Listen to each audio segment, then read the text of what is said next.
Item ಯಾವುದೇ ಇರಲಿ try ಮಾಡಿ ಆಚಿ ಚಿಕನ್ ಮಸಾಲಾ. ಇದು ಇಡೀ ರಾಜ್ಯವೇ ಬೆಚ್ಚಿ ಬೀಳಿಸುವಂತಹ ಕಾಮಕಾಂಡದ ಸ್ಟೋರಿಯನ್ನ ಗ್ಯಾರಂಟಿ ನ್ಯೂಸ್ ಈ ಕ್ಷಣಕ್ಕೆ ಬ್ರೇಕ್ ಮಾಡ್ತಾ ಇದೆ. ಏನದು, ಯಾರಿಗೆ ಸಂಬಂಧಪಟ್ಟದ್ದು, ಏನಾಗ್ತಾ ಇದೆ? ಆರಕ್ಷಕರು ಒಂದೇ ಅತ್ಯಾಚಾರದ ವಿಚಾರ ಪ್ರಸ್ತಾಪ ಮಾಡದೆ ಪ್ರಭಾವಿ ರಾಜಕಾರಣಿಯ ಹೆಸರು ತಳಕ ಹಾಕಿಕೊಂಡಿದೆ. ನ್ಯಾಯ ಕೊಡಿಸೋದಕ್ಕೆ ಬಂದಂತಹ ವಕೀಲರಿಗೆ ಅನ್ಯಾಯ ನಡೆದು ಹೋಯ್ತಾ? ಈ ಪ್ರಶ್ನೆ ಇದೆ. ಇದಕ್ಕೆ ಸಂಬಂಧಪಟ್ಟಂತಹ ಅತಿ ದೊಡ್ಡ ಎಕ್ಸ್ಪೋಸ್ ಸ್ಟೋರಿಯನ್ನ ಗ್ಯಾರಂಟಿ ನ್ಯೂಸ್ ಇವತ್ತು ಬ್ರೇಕ್ ಮಾಡ್ತಾ ಇದೆ. ರಾಜ್ಯದ ಜನರ ಮುಂದೆ ಇಡುವಂತಹ ಪ್ರಯತ್ನ ಮಾಡ್ತಾ ಇದೆ. ಇದು ಇಡೀ ರಾಜ್ಯವೇ ಬೆಚ್ಚಿ ಬೀಳುವ ಮತ್ತೊಂದು ಕಾಮಕಾಂಡದ ಸ್ಟೋರಿ. ಆ ಜಿಲ್ಲೆಗೂ ರಾಜಕಾರಣಿಗಳಿಗೂ ತಪ್ತಾ ಇಲ್ವಾ ಆ ವಿಡಿಯೋ ನಂಟು? ಆ ಮಹಿಳೆ ಮೇಲೆ ರೇಪ್ ಸ್ಟೇಷನ್ ನಲ್ಲಿ ಆಗಿದ್ದಾದ್ರೂ ಏನು? ಆ ಪ್ರಭಾವಿ ರಾಜಕಾರಣಿ ದಿಢೀರ್ ಅಂತ ಎಂಟ್ರಿ ಆಗಿದ್ಯಾಕೆ? ಅವರಿಗೂ ಇದಕ್ಕೂ ಏನ್ ಸಂಬಂಧ? ಆ ಕೇಸ್ನಲ್ಲಿ ಪ್ರಭಾವಿ ರಾಜಕಾರಣಿ ಎಂಟ್ರಿ ಬಳಿಕ ಮುಂದೆ ಏನಾಯ್ತು?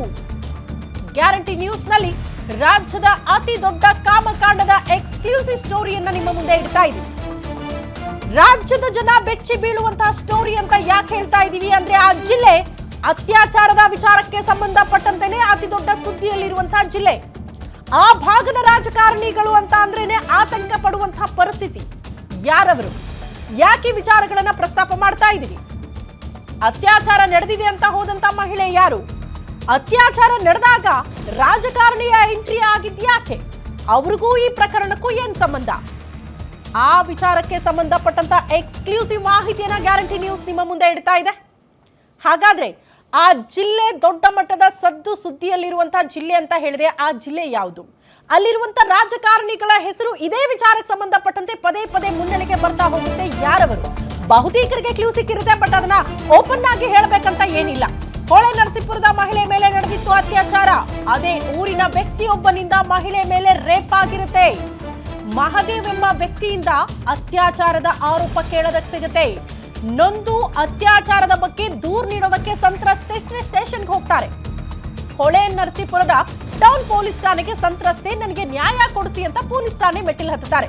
2026 ಫೆಬ್ರವರಿ 15ರಂದು ಹೊಳೆ ನರಸೀಪುರ ಸ್ಟೇಷನ್ಗೆ ಹೋಗ್ತಾರೆ.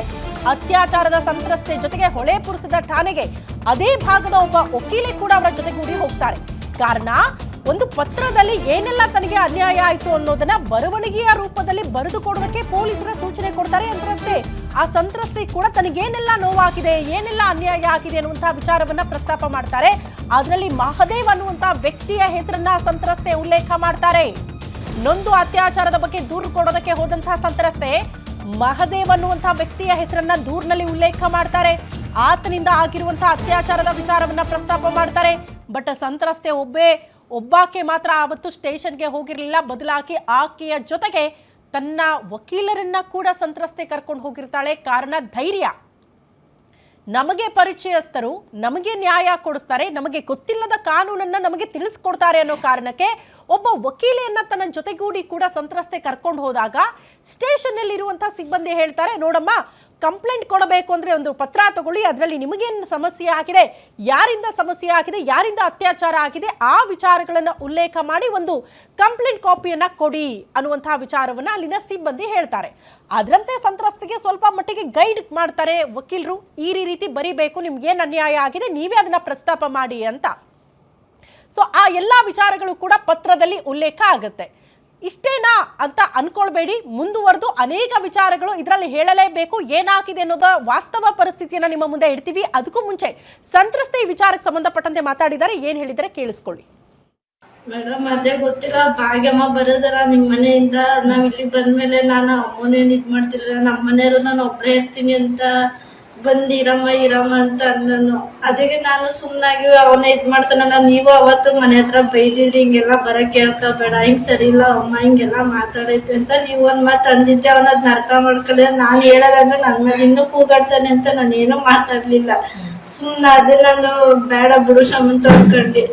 ಆಮೇಲೆ ನಿನ್ನೆ ದಿವಸ ಏನಾಯ್ತು ನನಗೆ ಗೊತ್ತಿಲ್ಲ, ಭಾಗ್ಯಮ್ಮ ಕಳ್ಸೈತೋ ಏನೋ ಗೊತ್ತಿಲ್ಲ, ನಮ್ಮನೆ ಹತ್ರ ಬಂದು ಹಿಂಗೆಲ್ಲ ಕರೆ ತೊಟ್ಟಿದಾಗ ನಾನು ಕರ್ತಾಗತ್ತೆ. ಆಮೇಲೆ ಮಾತಾಡ್ಸ್ಕೊಂಡು ಬಂತು, ಒಳಗೆ ಬಂದು ಮೈಯೆಲ್ಲ ಸವರಿ ಏನ್ ಹಿಂಗಿದ್ಯಾ, ಯಾಕೆ ಇಷ್ಟು ಕಷ್ಟದಲ್ಲಿದ್ಯಾ ಅನ್ಕೊಂಡು ನಾನು ಏನಾರು ಹೆಲ್ಪ್ ಮಾಡ್ತೀನಿ ಅಂದ್ಬಿಟ್ಟು ನನಗೆ ಬಲಾತ್ಕಾರದಿಂದ ಹಿಂಸೆ ಮಾಡ್ಕೊಂಡು ನನಗೆ ಬೇಕು, ನನಗೆ ಹೆಲ್ಪ್ ಮಾಡ್ತೀನಿ ಬೇರೆದ್ರಲ್ಲಿ ಅಂತ ಅನ್ಕೊಂಡೆ